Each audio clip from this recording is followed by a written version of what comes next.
Okay, I'm going to read experiment 3, starting on page 53 of E Squared by Pam Grout. I've already read this chapter.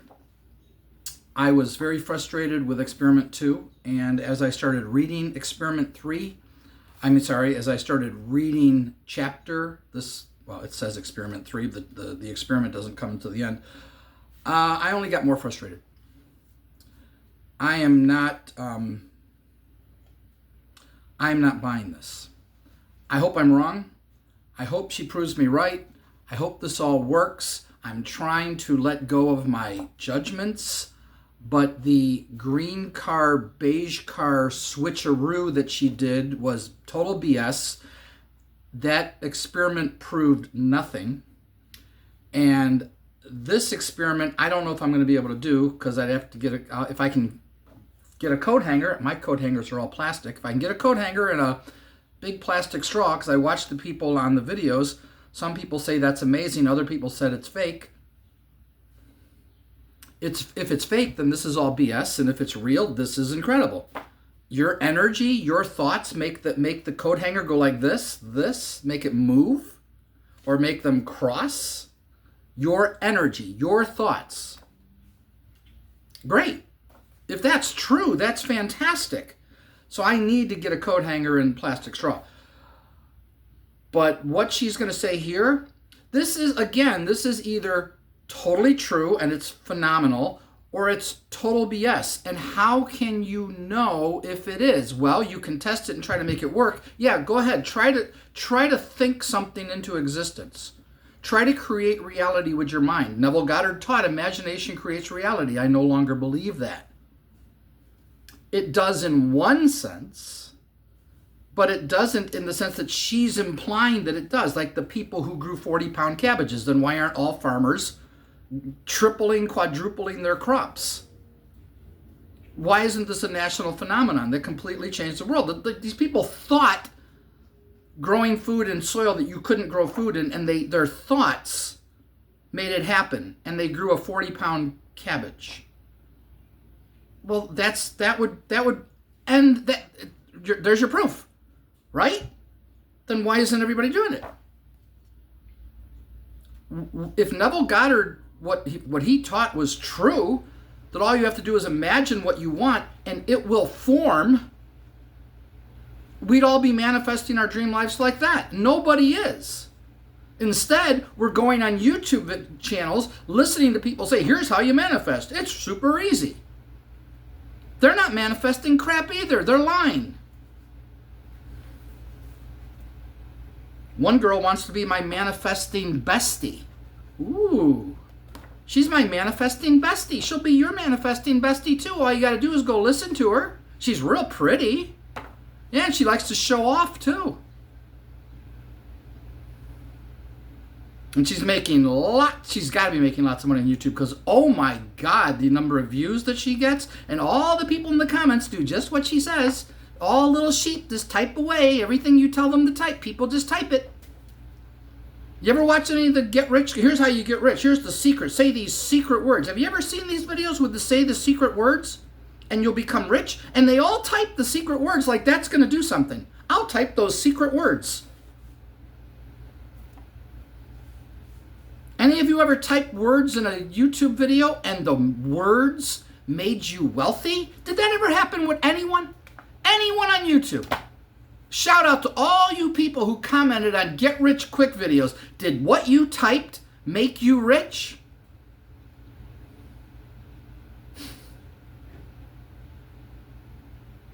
So I hope this is true.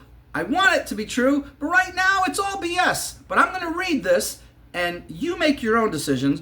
But this is nuts, what she's about to say. But everything she said up till now is either nuts or the truth. All right, the Alby Einstein principle. You too are a field of energy. Ray Charles said, it's right underneath your fingers, baby. That's all you have to understand. Everything is right underneath your fingers. Oh, I see. Is Ray Charles referring to something spiritual, or is he just talking about piano keys? Whatever. The premise. I'm not going to bore you with an entire text on quantum physics. I've read dozens, and believe me, they're not pretty. But there are a couple of rumors going around that must be quashed before we go any further. Rumors, you say? Okay, I question that. For starters, who you think you are is not who you really are. Okay? You think you have a limited life. Something like 70 or 80 years. And then you wrinkle up, get rheumatism, and keel over. Kaboom! It's all over. But this isn't any more true than that dream you had last night about the tall blonde. Oh, so, Pam, are you saying then that atheism is wrong? That this life isn't all there is, and that when we die we don't cease to exist, but we continue? If that's true, then atheism is wrong. Is that what you're saying? Atheists, would you like to reply to this? Because I acknowledge the possibility that atheism is right and there is no God. I acknowledge that. All I ask of an atheist is, are you willing to say, oh, there could be a God, I could be wrong? Because my friend who was an atheist, I haven't talked to him in years, he said, there could be a God. He used to be a born-again Christian. He says, I could be wrong, there could be a God. He goes, but I don't believe it. And I just want to see proof. And I said, well, yeah, exactly. Sure. Show me proof. That's what this book is claiming to do. Show me proof. Your body is an imposter. A tiny fraction of who you really are. 99% of who you are is invisible and untouchable. Awesome. If it's true, awesome. This body that I think is Pam Grout, this skinny 5'10" woman, she's 5'10", sheesh, with perpetual complexion problems, is just a speck of who I really am. No more the real me than those 2-month-old baby pictures where I'm wearing the embarrassing pink bonnet. Don't feel bad if you've fallen for the trap that you, your body, and the world around you are nothing but matter. They're not matter? This isn't matter? Okay. It's not easy standing on the brink of a revolution. These new ideas that scientists are finally starting to take seriously are challenging everything we believe about how our world works and how we define ourselves. The whole truth and nothing but the truth. Fred Alan Wolf, PhD American quantum physicist, said, everything you know about the universe and its laws is more than likely to be 99.99% wrong. Jeez, okay. What Einstein discovered and what that famous equation E equals mc squared means is that mass and energy are basically two forms of the same thing. Energy is, oh, I see, it's liberated matter. And matter is energy waiting to happen. There is a huge amount of energy, a preposterously huge amount, trapped in every living thing. You, making the assumption that you're an average-sized human being, contain no less than 7 times 10 to the 18th power, a word that I don't know how to pronounce, joules, Joules, joules of potential energy. 7 times 10 to the 18th power, that's 10 with 18 zeros. That's a number that we can't comprehend. We can see it, but we can't comprehend how big that number actually is. Like, you couldn't imagine how big a room would fill that many rubber balls, how big that would be. Because it's beyond anything you could imagine. They may not mean much to you now, but let's pretend you want to make a point. If you were a bit more cunning and knew how to liberate this energy, you could use it to explode yourself with the force of 30 very large hydrogen bombs. See, she says that like it's a fact. How could I possibly know if there's any truth to that? I don't. In other words, the material world is nothing but dense energy patterns. Scientists put all these subatomic particles into a particle accelerator, collided them, and ultimately discovered that there is no particle at the source. Yeah, but what if their experiment is BS? You're assuming that their experiment proves that this is true. Their experiment could be flawed.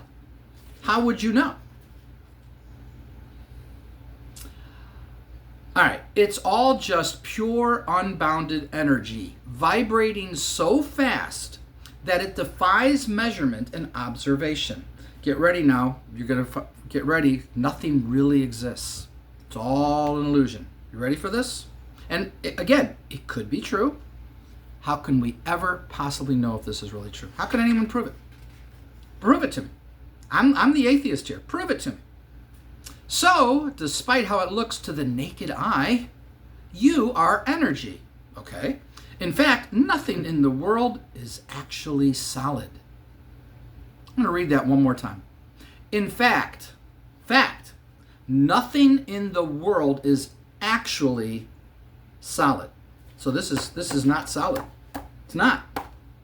We think it is. It looks solid. It feels solid. I feel solid. I'm not. I'm not solid. None of us are solid. Nothing. Nothing is solid. It's a fact. Okay. Not you, not this book, not the chair you're sitting on. Break the solid world down to its tiniest components. I heard this argument made 20, 30 years ago. This is nothing new. And you'll find dancing particles in empty space. Right, so everything that you have, the chair I'm sitting in, the book I'm in, is nothing but empty particles, is dancing particles and empty space. It only looks solid because the energy is vibrating a little slower than the speed of light. No, Pam, let me help you out. See, it only looks solid. No, it is solid. See, I can prove it's solid. Watch. See, that's proof that it's, oh no, it's not. It's not really, yes it is. Whether you're right or not that it's energy doesn't change the fact that it is solid because we can touch it and feel it. That's solid. Yes, but it's not. It's really just dancing particles in empty space that form this. You are denying the obvious fact of reality that this isn't solid, that you're not solid, that the chair is not solid, that everything we see and touch isn't solid. That's like saying a ball isn't a ball. Do you see this bouncing ball? It's not really bouncing. Do you see this money? It's not money. I'm not saying that what she's saying isn't true. I'm saying that nothing in the world is actually solid. Yeah, it's all solid. If it's actually dancing particles of mostly empty space, that doesn't change the fact that it's still solid. Jesus, I mean, talk about break the solid world down to its tiniest components and you'll find dancing particles in empty space. It only looks solid because the energy is vibrating a little slower than the speed of light. How do you know that's true? That's a claim. I don't even know how we calculated the speed of light. People have told me how we calculated it. I'm like, how do you know that's true? I could go on and on. That's what energy is. Vibrating particles, right, that form solid things. That means you, this book, and the chair are actually vibrating. Sure. In ways that we can't see or feel. You cannot feel any vibration. Energy is a pretty nebulous thing. You can't see it, scratch it, or take it out to dinner. But you can, and do, every day, influence how it flows through you. And since it's the building block of everything in the universe, that's a powerful thing. Then why haven't all the people who've understood this, why can't they just create their reality by thinking? The guy who wrote the book, Think and Grow Rich, do you think he became rich by just sitting and thinking? Yeah, he just sat there and thought for a while, and one day he woke up and he was rich. No, he put together a plan how to achieve wealth. And he went out and achieved wealth, and he wrote a book called Think and Grow Rich, which made him wealthy. Money didn't just form, but according to her, influence how it flows through you. And since it's the building block of everything in the universe, you can't see it or take it, but you can influence how it flows. Okay. Try this experiment that I learned from energy pioneer Donna Eden. Bring your palms toward each other. I've already read through this. Confused the hell out of me the first time I read it.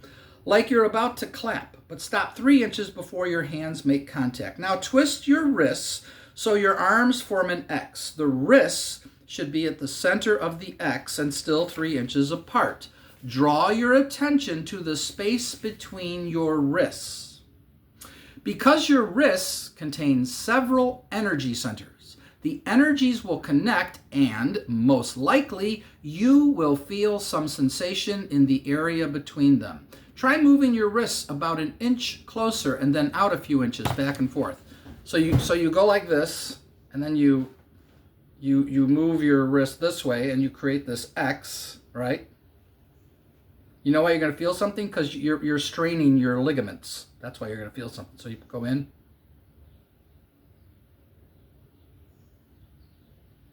No. All I'm feeling is the strain of doing this. That's all I'm feeling. Am I doing it wrong? Let me know if I'm doing it wrong. Bring it closer, and then bring it back. Nothing. Other than the strain of my wrists. Just doing this, I'm feeling the same exact thing right now because I'm stretching. That's all I'm feeling. So again, BS. See, what did I tell you? Your energy. At each moment, I'm not denying that we're energy. That I believe that. At each moment, you mold and shape this energy by your consciousness, right? You do so with every thought, every intention, every action. Thank you for adding action, because if you don't take action, nothing's gonna happen. Unless somebody calls you and says you've inherited money or something like that. You know, that could happen. You won the lottery, blah, blah, blah. How you feel, what you think, believe, and value, and how you live your life affect how the energy flows through you. To put it in simplest terms, this affects how you vibrate. And how you vibrate affects what you pull in from the interlocking, interbalancing, ever-moving energy field in which you swim. You pull out of this field and into your world anything that happens to be vibrating on the same frequency or wavelength. When I was practicing meditation, I was doing this, I was trying to make this happen, and nothing in my world changed. Nothing of any significance. Nothing. 6 years I've been at this. Trying. Meditation felt great. Makes you feel good. Thinking positive things makes you feel good. But my external world didn't change in any significant way. Never has. Not once. Other than I got rid of my last girlfriend. Got her out of my life. Thank God. And she's saying the same thing. Thank God I'm not with him anymore.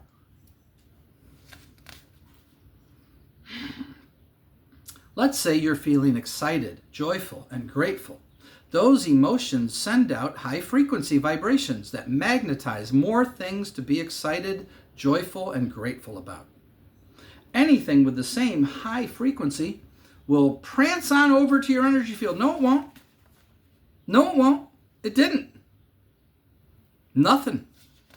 However, if you're scared, guilt-ridden, and convinced there's a terrorist around every corner, you're sending out low-frequency vibrations that will attract ugly things into your life. And you know what else sometimes happens, Pam? You could be thinking positive things and something bad will happen to you. And you could be thinking negative things and something good will happen to you. Isn't that weird when that happens, Pam?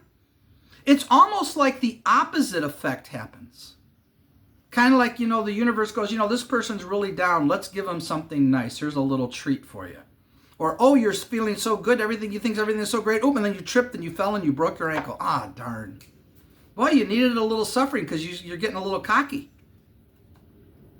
You ever had stuff like that happen to you? No. Positive only brings positive. Negative only brings negative. No, that's not true. It's a lie. It's wrong.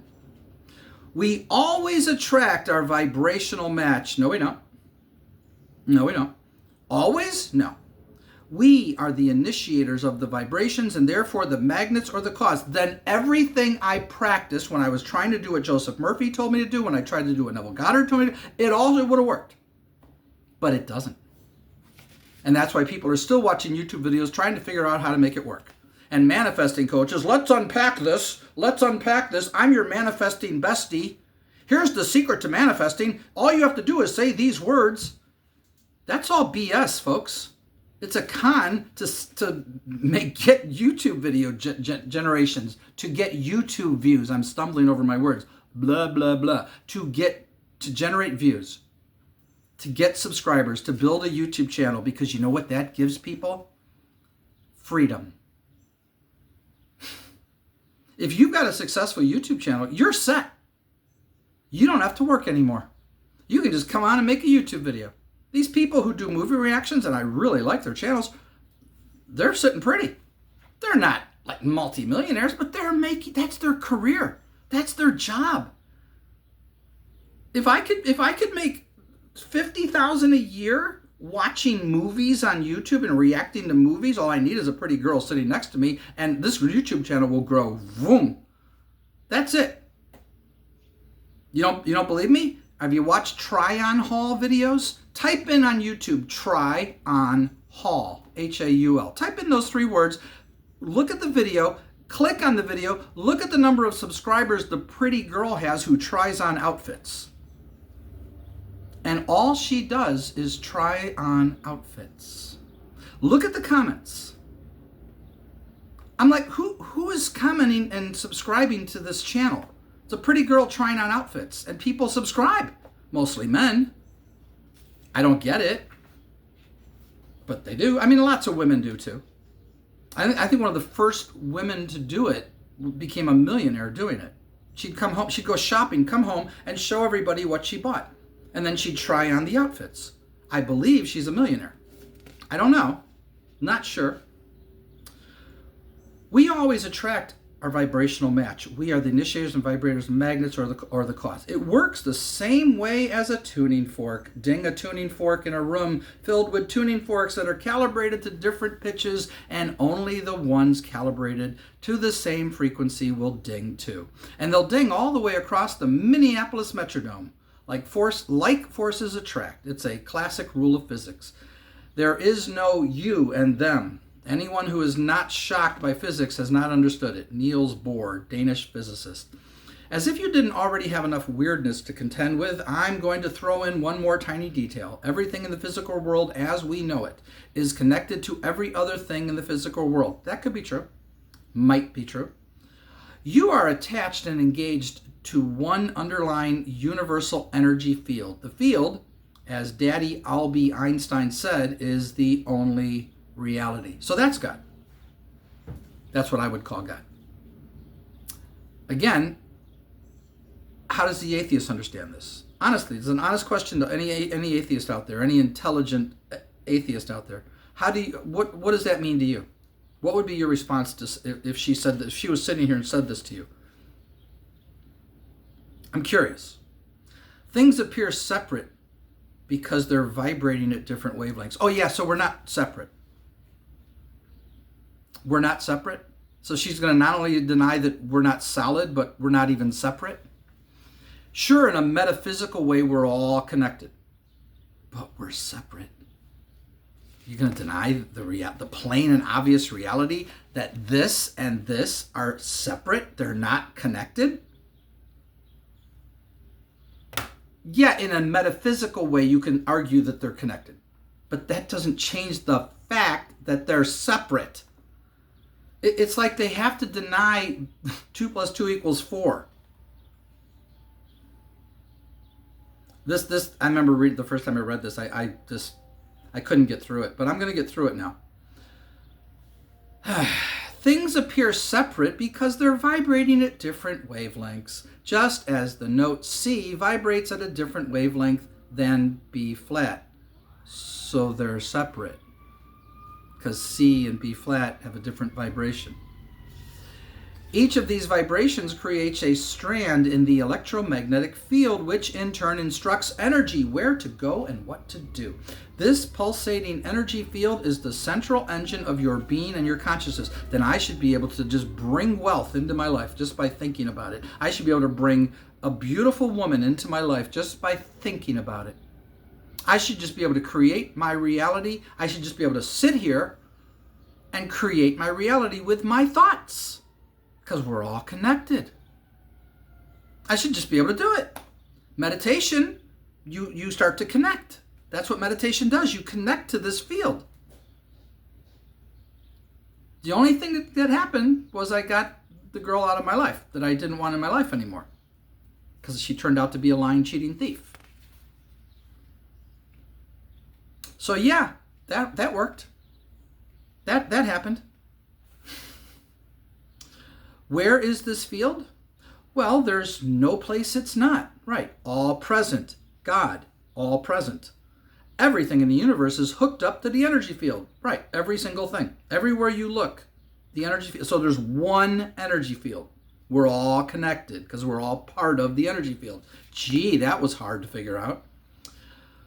All life forms, whether African zebras, the hostas in your garden, or those melting icebergs, your intelligence, creativity, and imagination interact with this magnificent and complex energy field. And you're still living a pretty normal life in your physical body, and you're not producing phenomenal miracles. You have not. What is your life? You're not like, you should be blowing our minds at this point. Somebody should be. We may look like separate bodies with separate ideas. We are. But we are all just one big pulsating, vibrating field of consciousness composed of individual parts all living a separate life. Stop lying. They just can't be straight up honest. And it really ticks me off. Anecdotal evidence. Mark Twain said, it ain't what you don't know that gets you into trouble. It's what you know for sure that just ain't so. Well, that's not what gets me. Was that what gets me in the trouble, Mark? Maybe. I don't know. Can Mark hear me? Because, we're all connected and there is no death. So is Mark aware that I just said this about him? He must be, right? He must still be here. They believe that when you die, you didn't go anywhere. You're still here. Neville Goddard said to someone, would you like to see your mother, or whoever it was who just died? Would you like to see her? He said that to the person, according to the video. And apparently, they're solidly real, too. He said that in the video, too. I've listened to a lot of Neville Goddard stuff because I was really trying to figure out what am I missing. So I just kept listening to all the Neville Goddard stuff. And he started believing crazy stuff. God froze time to prove his power before him. And Neville was walking around and nothing was moving. Everything was frozen. Okay. Hey, do that. That would prove it. There you go. The energy field just froze everything but me, and I'm just walking around. Gee. Neville claimed that happened for him. Edwene Gaines is one of my favorite Unity ministers. She's funny, she's wise, and she knows how spiritual principles work. She travels throughout the U.S. giving prosperity seminars in which she teaches people how to live more abundant, God-centered lives. But like the rest of us, Edwene had to learn about spiritual principles through trial and error. She tells a hilarious story about her first big demonstration. A demonstration, according to Unitics, that is, folks who hang out at Unity churches, is when you pull something you want or need out of thin air, more or less. Think and grow rich? Okay. Hey, if we could think and grow rich, everybody'd do it. At the time of Edwene's first demonstration, she was relatively new to spiritual principles. She was what you could politely call broke. As she says, I didn't have 2 dimes to rub together. That's a lie, but just remember that. I didn't have 2 dimes to rub together. More BS. But she heard this crazy rumor from her spiritual teacher that not only did God like her, but he wanted to open the gates of heaven and pour out his blessings. Oh, I see, so he is a respecter of persons. So the Bible's wrong. He plays favorites. He picks and chooses who to bless with these spiritual things. Okay. Hey, he's God. He can do what he wants. But first, she had to know what she wanted and when she wanted it. That was easy. Within 15 minutes, Edwene filled a whole yellow legal pad with her desires. New green shoes, a new male partner, a new car, and so on. She decided she also wanted a week's vacation to Mexico City. She'd never been there, but she figured it would be a great place to practice her Spanish. Plus, she'd always wanted to see the Pyramid of the Sun, the Pyramid of the Moon, and Diego Rivera's paintings. Edwene didn't have any money for the trip, So writing it down was, as she put it, a bit of a joke. But she figured, what the heck? She even went down to a travel agent, looked at brochures, and made a tentative reservation 3 months in advance of the date she decided she wanted to travel. I figured the worst that could happen is I'd be embarrassed in front of the travel agent when I wasn't able to pay, Edwene explained. That's only because you don't feel rich, her teacher said. You're not vibrating as a rich person. Well, I could have told you that, Edwene replied. Have you had a look at my checking account lately? I'm having trouble paying my electric bill. I didn't have 2 dimes to rub together. Have you had a look at my checking account lately? I'm having trouble paying my electric bill.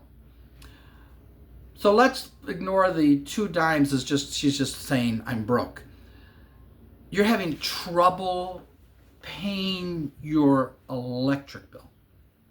Your electric bill was around $20-$30. You live in an apartment? You have rent? You go and buy food? That's why you need to go out and do something to make yourself feel rich, her teacher insisted. I tried this. Edwene decided her biggest challenge was the grocery store. I was one of those people who bought the bare minimum.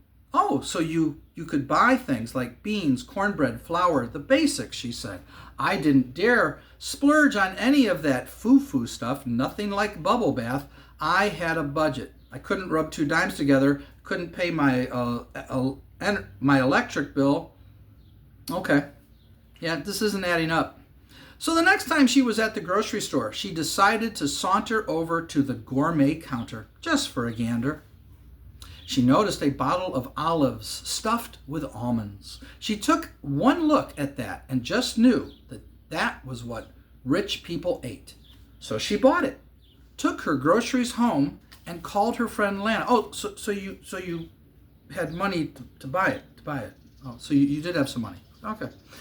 Lana, I'm coming over. We're going to sit by your pool and we're going to get out your new crystal wine glasses and drink that bottle of wine you just bought. We're going to eat the olives I just splurged on, and we're going to pretend we're on an exotic vacation in Mexico City. Say what? Lana said. She eventually agreed to play along. And sure enough, they sat by Lana's pool, drinking wine, eating olives, laughing, and pretending to be vacationing in Mexico City. I just had to check the time. Well, darling, which pyramid should we visit tomorrow? Edwene would ask. Or maybe you'd rather go to the beach. And then Lana would answer, let's do both. And after that, we can walk through the marketplace and listen to mariachis. Mariachis? They had so much fun that Lana decided she wanted to go to Mexico City too. The next day, she went down to the same travel agency and made her reservations. Within a week, Lana's mom called her and said, hey, guess what? I'd like to pay for that ticket to Mexico City. And I was the one doing the affirmations, Edwene now jokes. A few weeks later, the travel agent called Edwene and informed her that unless she came down to pay for her tickets that day, she was going to have to let them go. Okay, I'll be right there, Edwene said to the travel agent, even though she felt like old Mother Hubbard with the completely bare cupboards. She got in her car and decided it was time she had a severe talking to with God. God, she said, now I've done everything I know how to do here. I've made my list. I've done my affirmations. I've been acting rich. Yeah, this is the conversation I had. Similar. The way I figure it, the rest is up to you. And big guy, since this travel agent is calling, I'm going to go ahead and go on down. That money better be there. Ooh, she's making demands of God. How daring. How bold. On the way to the travel agency, she got a hunch to stop by her mom's house. Is this all making sense to you? Within a week, Lana's mom called her and said, hey, guess what? I'd like to pay for that ticket to Mexico City. Okay, so that was for Lana, not for you? Okay. She got a hunch to stop by her mom's house. Now I know myself well enough to know that I was probably thinking that if I told my mom about Lana's mom buying her ticket, Maybe she'd agree to buy my ticket, Edwene admits. She went into her mom's house, acted just as sweet as can be, and told her mom about this vacation she and Lana had cooked up. She finished her story, looked up at her mom, and said, "And you know what? Lana's mom even agreed to pay for Lana's ticket. Isn't that wonderful?" "That is wonderful," Edwene's mom said. "What are you going to do?" Discouraged, Edwene concluded her visit and started to walk out the door when her mom asked if she'd be kind enough to run out and get her mail. Her mom's house had a long driveway, so Edwene walked out to the mailbox, kicking at stones and cursing under her breath. "Oh my God, negative energy!" She's acting, this is negative energy she's sending out. And something good is going to come? Why didn't this just nip it? Why didn't this just kill it? Kicking at stones and cursing under her breath.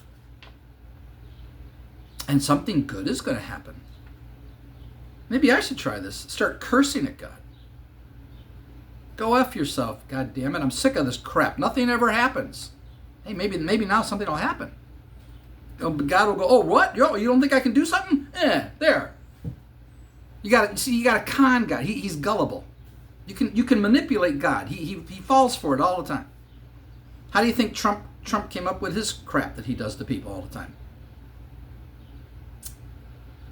On the way back, Edwene decided to take a little look-see through the mail. She noticed a letter addressed to her. Now understand, I hadn't lived at my mom's house for 15 years and hadn't received mail there for 15 years, she says. Edwene, not having a clue who this person on the return address was, ripped open the envelope. Lo and behold, there was a letter from an old roommate who had gotten married since she and Edwene had lived together 15 years earlier. At the time, they were both young, poor, and forced to decorate with what Edwene calls early Salvation Army. Not 3 months after they moved in together, Edwene landed a job teaching overseas and left the roommate, the apartment, and the used furniture behind. Here's what the letter said.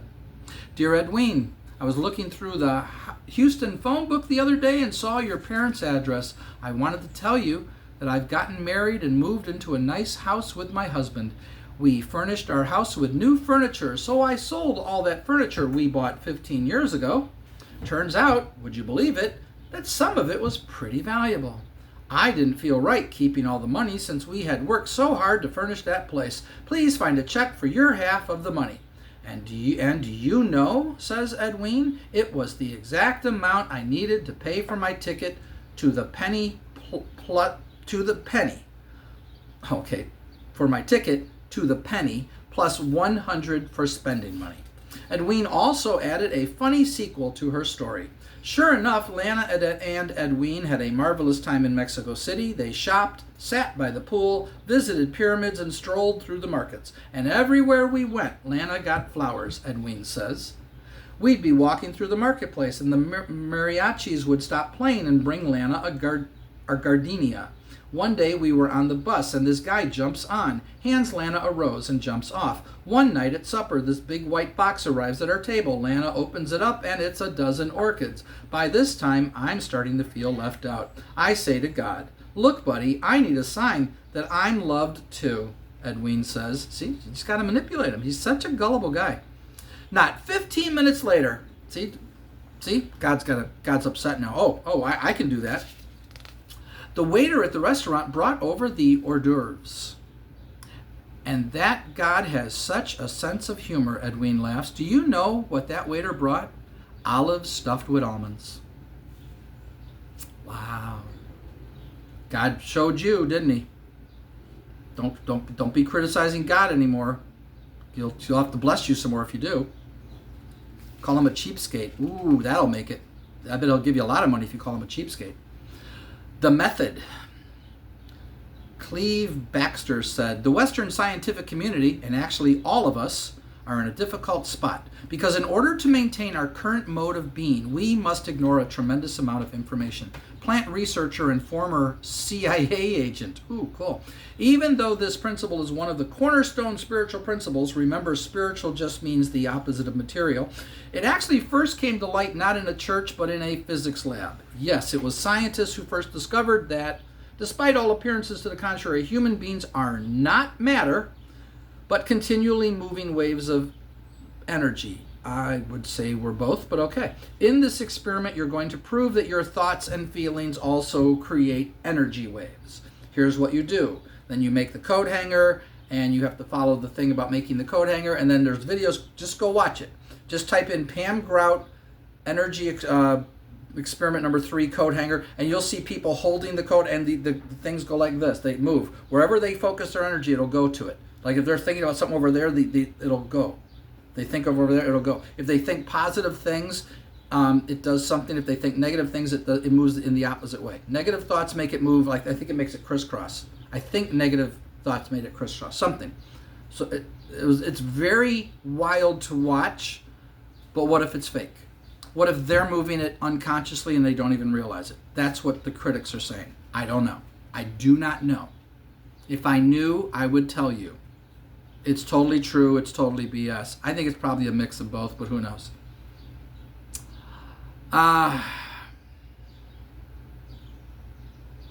Would your eyes straight ahead vividly recall some very unpleasant event from your past? Depending on the intensity of your emotion, the wands will either stay straight ahead or will point inward, tip to tip, blah, blah, blah.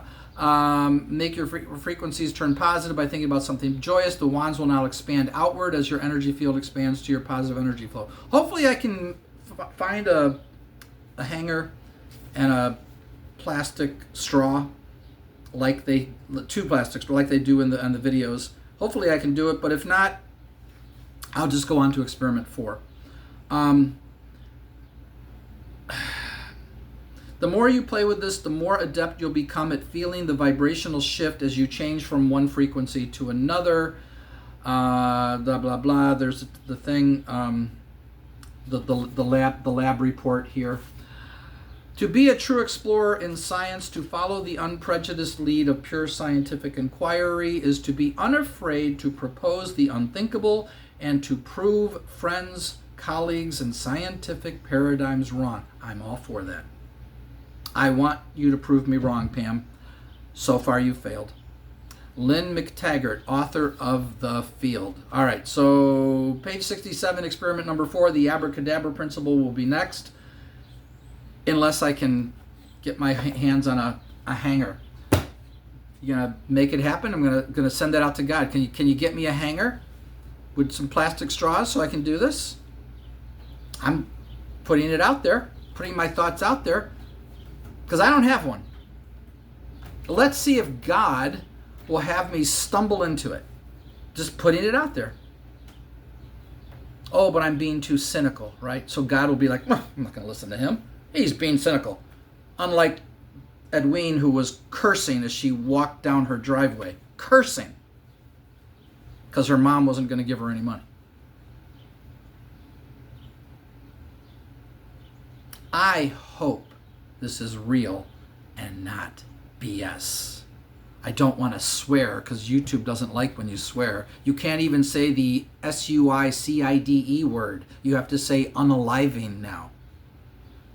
This is the stupid world we live in, where you can't say words. I'm assuming no one is allowed to watch Roots anymore because they say the N-word in Roots all the time. That movie should be banned. They say the N-word in it because it's historically accurate, and there's literally nothing wrong with using that word in its proper context. But no, not in today's world. Not in our politically correct wacko world of stupidity. You can't say the S word, SUICIDE. You're not supposed to say that word. There's a girl on YouTube who says unaliving every time. Unaliving? Ren sang the song. It's the name of his song. He says it in the song when he sings it. Oh, but it's okay if it's art? So it's okay that Root says it?